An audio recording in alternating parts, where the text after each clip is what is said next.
Today we're talking about books. Specifically, I wanted to talk about some of my favourite books that I've read in the past year. Almost forgot my cup of tea there. Woof. This is the first video kind of kicking off a lot of book content I want to make this year. I've always been a huge bookworm, but I've always kind of feared away and shied away from talking about books online because I don't feel like I'm the most eloquent, but I need to start being more confident talking about books because I love them so much. I read 19 books in total in 2022. I wanted to share some of my favourite books that I read last year and inspire you to also pick them up. Kind of a mix of books in here, but I think there's going to be something that everyone enjoys, from kind of short stories to Greek mythology to LGBTQ plus books to fantasy. There's a little bit of everything, so let's get straight into it. The first book I want to talk about is this. It is called I Am Not Myself These Days, and it is a memoir by Josh Kilmer Purcell. G read this first and I read it immediately after him because he enjoyed it so much. In fact, he was like giggling in bed next to me whilst reading this, and I haven't read a memoir in a really long time, so I wanted to give this a go. I've never read a book like this, but I really enjoyed it. It completely transformed and took me to the world of New York and its drag scene. So Josh is now a retired drag queen, but back in the day he used to be a 7-foot drag queen called Aqua, whose kind of special act was having live goldfish in her plastic boobies. This story is hilarious, it's sad, it's violent in places, it's shocking, gritty, and perfectly captures that time in New York. It's about his relationship with his ex, which is kind of traumatic. It's about kink, it's about agency life, it's about someone who is the life and soul of a party, and I really enjoyed this. It was a super easy, quick read for me, and I would really recommend this to anyone. Great book club read actually, because there's so much to discuss in here. The next book I gave 5 stars to was called Her Body and Other Parties by Carmen Maria Machado. I haven't read a book of short stories in a really long time, but I saw a couple of people talking about this on Instagram and decided to give it a go. Loved this book, I ate it all up. There was only one story in here that I wasn't a fan of, and that one is called Especially Heinous. I found it went on for far too long. It just wasn't my cup of tea, but my favourite stories in here were The Husband Stitch. I loved Real Women Have Bodies. I loved Difficult at Parties. Mothers as well. Really, it really got something deep inside of me, even though it wasn't one of my favourites. I find Carmen's writing to be really beautiful, very easy to read. This book is all about women and their bodies and their relationship to their bodies, or how other people view their bodies. It is a gender-bending collection of short stories that has achieved cult status. Carmen demolishes the borders between magical realism and science fiction, comedy, horror, fantasy and fabulism. Bodies become inconsequential, humans become monstrous, and anger becomes erotic. A dark, shimmering slice into womanhood. I really enjoyed this book. Sometimes I find short stories quite hard to get into because your mind is having to move so quickly along with them, but I found the length of these to be really good and the opening kind of paragraphs of each story to be quite easy to get into. I couldn't recommend this book enough to other women and men. If you've read it, let me know what you think and what ones your favourites were. Back in 2021, I really got into my kind of modern day retellings of Greek mythology stories. I got into them in a really big way after reading Circe, and that did not stop in 2022. I read 3 Greek mythology books, and all of them I'm going to include in my favourites of the year because I just cannot get enough of that world. So the first I read was called The Song of Achilles. Oh my goodness, what a beautiful book. I really didn't know anything about Achilles apart from the thing that everyone knows about him, and that is the Achilles heel. I knew that he had something to do with the Trojan War, but I didn't know what. And this book really surprised me. I found it wasn't about Achilles so much as it was about his relationship with his best friend Patroclus.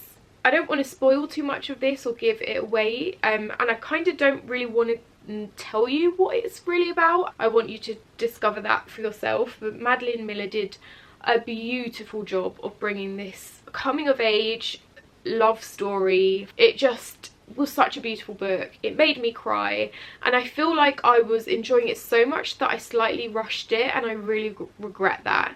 Like, in a couple of years I'd love to reread this book and take more time with it. The story, oh my god, the story of Achilles is just so sad. So anyone interested in learning more about kind of a certain side of the Trojan War and Achilles' life, I would 100% read this. The great thing about reading a book on a Kindle, I found, is that you can like highlight passages or paragraphs or sentences, and they're super easy to like look back through. So I just had a look back through all the kind of passages that I'd highlighted in the Song of Achilles, and this is one of them. It says, "We reached for each other, and I thought of how many nights I lain awake in this room, loving him in silence." Oh, that already makes me want to cry, because it's just, yeah, that teenage longing. The next Greek retelling was Ariadne. Oh, Ariadne by Jennifer Saint. I was really excited to read this because I knew it was partly about the story of the Minotaur, who I've always been super fascinated by but haven't known much about. But Ariadne is, if you didn't know, she's the sister of the Minotaur, and this is her story and also slightly her sister's story in relation to the Minotaur.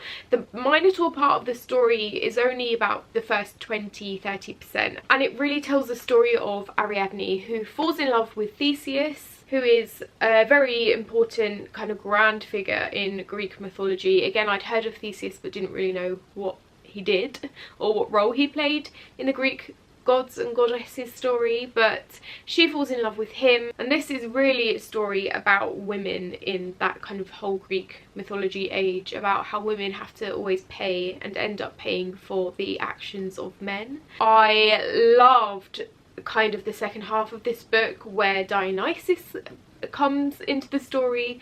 Dionysus is one of my favourite Greek gods. In fact, he is my favourite Greek god. He's the god of wine. He goes by the other name of Bacchus. I was really excited to read a book with this character in it because I'd seen kind of theatrical representations of Dionysus before but not read about him in fiction. And again, this is my problem with book reviews. I don't want to spoil anything, and I don't know how much is too much to say, but I really enjoyed this book. I liked hearing from both sides of Ariadne and her sister Phaedra, and whilst I didn't enjoy it as much as the Song of Achilles, I still found it very easy to read, and I was still very invested in the world of Ariadne. And the third Greek mythology book I wanted to recommend is also by Jennifer Saint.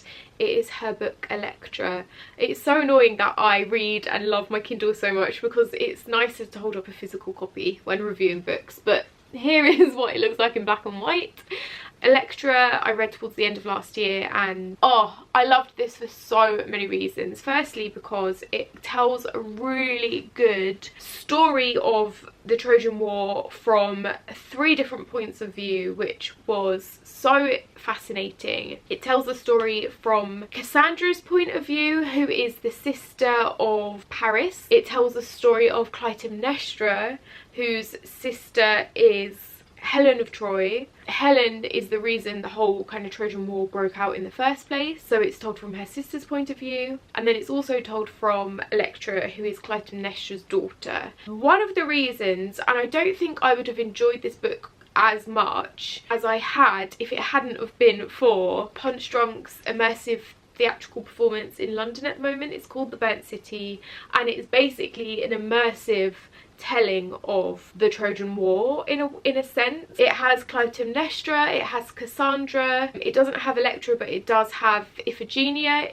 in The Burnt City, who is the other daughter of Clytemnestra. I was reading this book at the same time as going to see that performance, and kind of experiencing them both together really heightened and made me enjoy this book so much. If you're interested in the Trojan War and what it was about and what caused it and how it ended, I would really recommend reading this. It's a story about revenge, a woman's revenge, and it has kind of reoccurring characters in it. In fact, in all of the Greek books I've read, which also includes Circe. The character Odysseus is in all of them, and it's so interesting as well how he comes across differently in each book. Like, he's such a prominent figure in Greek mythology. So yeah, I really enjoyed Elektra. I don't know if I would have enjoyed it as much as if I hadn't seen The Burnt City at the same time, which if you're in London, I really recommend seeing. It's on for at least another 9 months, so plenty of time to get down and experience kind of Elektra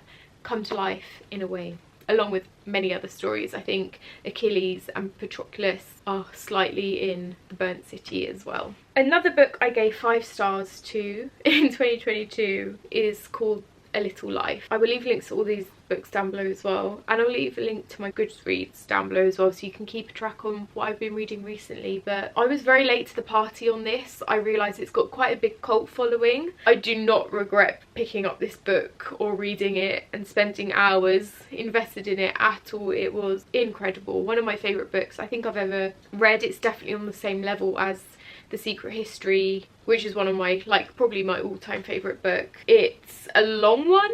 I think it's over 700 pages, but I absolutely lapped this up. It is about 4 friends and their friendship and journey in New York throughout their life. So they all meet, I think, as college friends, and we see and watch them and are with them as they grow up and see their struggles and their relationships, their success or failures. I think a love story between friends. It was a hard read in places. It's a heartbreaking story, and I cried cried so much reading this book. In fact, I think it took me about 5 sittings to try and get through the last few chapters, because I just had to keep taking a break. I remember I was reading or getting towards the end on a plane, and I just had to keep putting it down like every 2 pages and just holding the tears back. It's a beautiful book, but it will definitely contain some trigger warnings for some people. I'll read this out. When 4 classmates from a small Massachusetts college moved to New York to make their way, they broke adrift and buoyed by only their friendship and ambition. Over the decades, their relationships deepen and darken, tinged by addiction, success and pride. Yet their greatest challenge, each comes to realise, is due to himself. By midlife, a terrifyingly talented litigator, yet an increasingly broken man, his body and mind scarred by an unspeakable childhood and haunted by what he fears is a degree of trauma that he will not only be unable to overcome, but that will define his life forever. Oh, that makes me want to cry. I remember when I first spoke about starting to read this, a lot of people said to me, if you're feeling at all down or depressed or vulnerable, don't read it. Like, save it for when you're in a more positive place in your own life, because this could really bring you down. And I wouldn't go so far as to say that that was correct, but it was definitely a hard read. Ultimately a very beautiful story about friendship and relationships. I'm going to end this video with my favourites from the end of last year, which I've spoken about on my weekly vlogs before. I think in December I started reading the series Court of Thorns and Roses, and oh my god, I have not put the books down since. I'm on the 4th book already. So this series is written by Sarah J. Maas. And before reading this, I hadn't read fantasy in a really long time. It's not my favourite genre of book, and this, I would say, is kind of young adult. I really enjoyed it. I found it really easy to read. The story and the world that Sarah has created is amazing, and I am so excited to continue reading this series. I know a lot of you guys have recommended her other series. I think the Glass series, which I'll probably start at some point this year. But A Court of Thorns and Roses is about a human girl called Feyre who lives kind of right next to the border, the wall between the fairyland and the human kind of land and realm. She is very poor, her family are very much struggling, and it's kind of her job to go out and hunt and get their food. And one day she encounters a fairy, gets thrown into this kind of whole nother world of fairies. Kind of a love story. I would say it's a kind of fantastical retelling of slightly Beauty and the Beast, this book. And halfway through the book it really changes, like it gets really different to the first half, which I really enjoyed. The second book in the series, called A Court of Mist and Fury, I would also recommend. In fact, I enjoyed this more than the first one. The world opens up and develops way much more. The only thing I would say that I did not enjoy was sometimes the writing in this book for me felt quite repetitive. There was a lot of adjectives like purring. There's a lot of talk of sick and vomit in these books, which kind of puts me off. I remember in one of these books there was a sentence which was like, oh, I could feel my lunch inside my stomach turn to mush, I just couldn't help it. And I was like, what kind of a sentence is that? Like, of course you can't help it if your stomach starts like feeling like it needs to explode.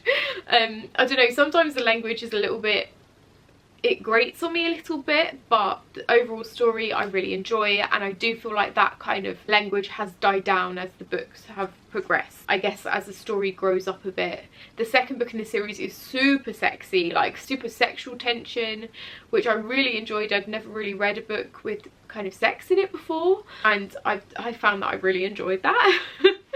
So yeah, they are some of my favourite books of 2022. I would love to do actually a video about my least favourite books of 2022, because there were surprisingly quite a few of them as well. So yeah, let me know if you would like to hear that. I'm definitely going to be making more book content. I'm going to put up a video on my TikTok showing some of the books I'm most excited to read this year, so stay tuned for that. Go and follow me on there. My name is Snooks. Yeah, let me know if you've read any of these, if any of these are your favourites, if you can recommend any books based on kind of these ones. And yeah, lots of love guys. I'll see you again soon. Mwah!